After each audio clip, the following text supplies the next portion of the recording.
Fuck, det er nice, men de laver det på samme tid. Fuck, det er sindssygt.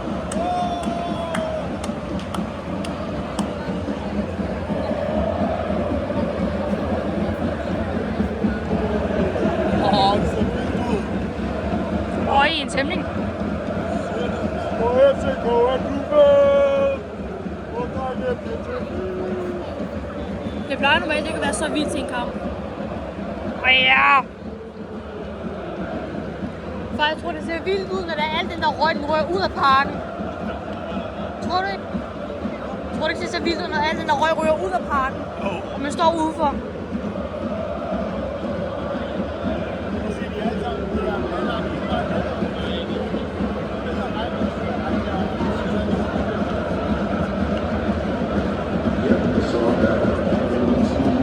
Røgforgiftning.